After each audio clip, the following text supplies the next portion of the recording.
Okay, so that was a bit of jamming over Blue Bossa.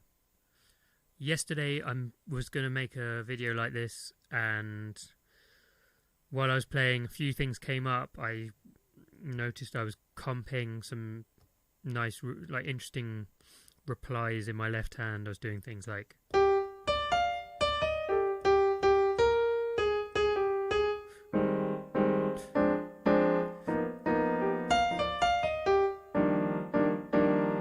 So some nice syncopated rhythms in the left hand, and also playing these rhythms with like presence, not just short staccato notes, but like, I think that can make such a difference. If you just comp like these little stabs, it can be nice in the right occasion, but it's also generally it's nice to really be precise about the length of the note, the length of rhythms, where the rhythms end, and making a lot of the time it can make things sound much fuller when you have a bit of presence to the length of note, not just, but you go one out, like one off, two off, three off.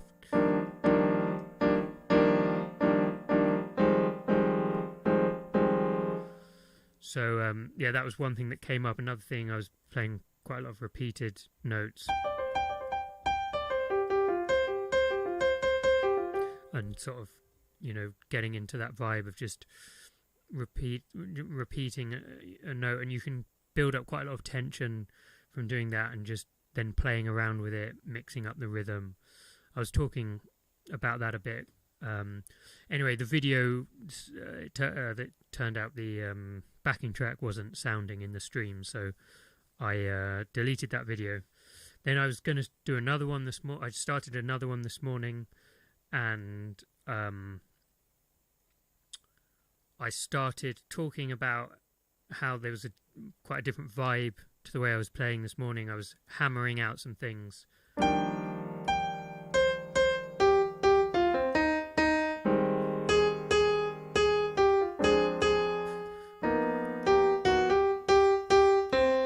That was kind of the vibe when I was playing earlier, a few minutes ago, 10 minutes ago, 20 minutes ago or so. And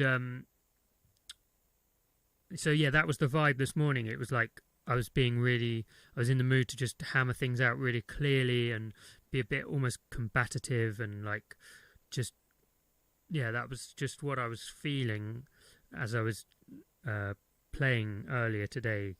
Just this more kind of,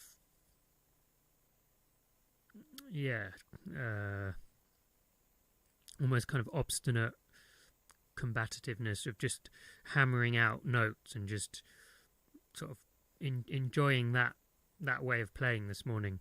And then I was going to talk about that and how that, how it can be interesting that, the situation and the context can affect so much of how we improvise. And for me, I like to embrace whatever those feelings are, whatever those situations are. That's something that's become really interesting to me, and it's obviously not everyone's cup of tea, but it's something that's become more and more interesting to me. So like just embracing the context specific factors and the situations specific things which are going on. So like, yesterday I was playing in one way, and then earlier today, 10, 15 minutes ago, I was playing in this more obstinate, combative way. I'm going to look up the word obstinate a second.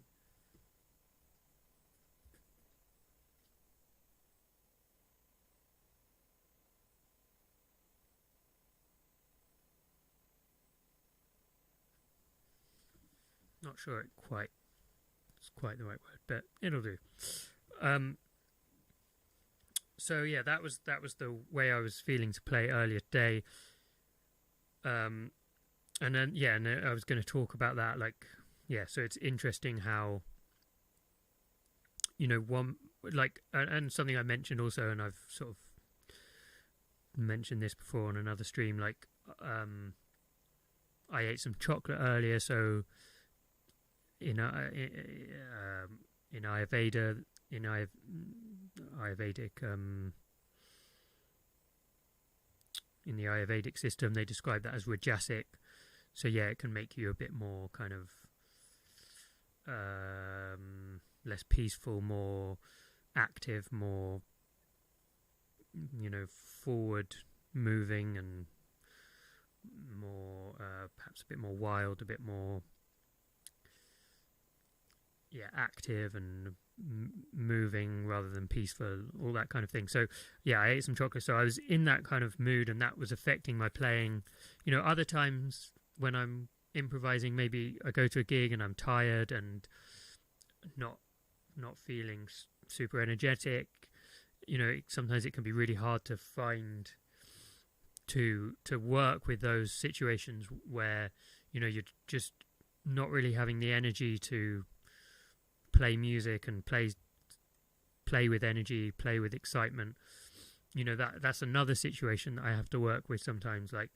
And sometimes in those situations I just have to accept that it's maybe not going to be my best performance, and it's not going to be my best improvisation, and sometimes I have to hope that the rest of the band are going to carry that performance, or sometimes I just have to accept that it's not going to be the best performance. And sometimes we have ups and downs like that in music, in performance, in art, in life, and whatever we're doing. So yeah, but it can be interesting to embrace that sometimes. And so in this situation earlier today, more this rajasic quality, more this kind of combative, hammering things out quality. That's how I was playing earlier. And now today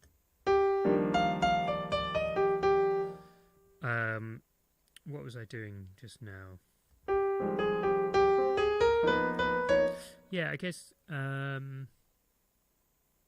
some of all of those things that I've mentioned were coming out a little bit.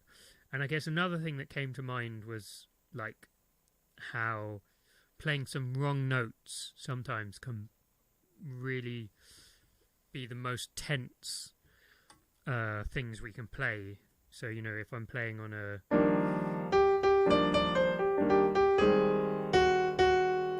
if I'm on an F minor chord, I've got an F minor voicing here, and I play a flat 9 that's really grating with the natural 9 in the chord.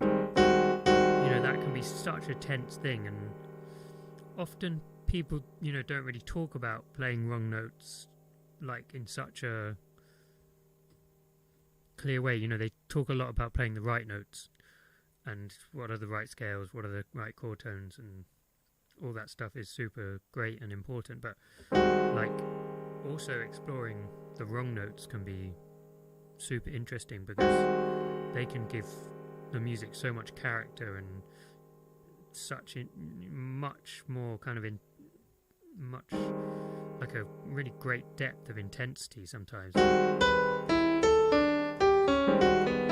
In fact, sometimes I've even thought about okay, so F minor 7, what are the right notes? But what about all the other notes, the so-called wrong notes? I think that's all the wrong notes. So all the notes that aren't right. And for every chord, do we need to know also what the wrong notes are? Because if you want to play right notes and make it sound sweet and pretty and lovely, then obviously you want to play the right notes. But if you want to play something with more tension and more grit, then maybe you want some of these notes.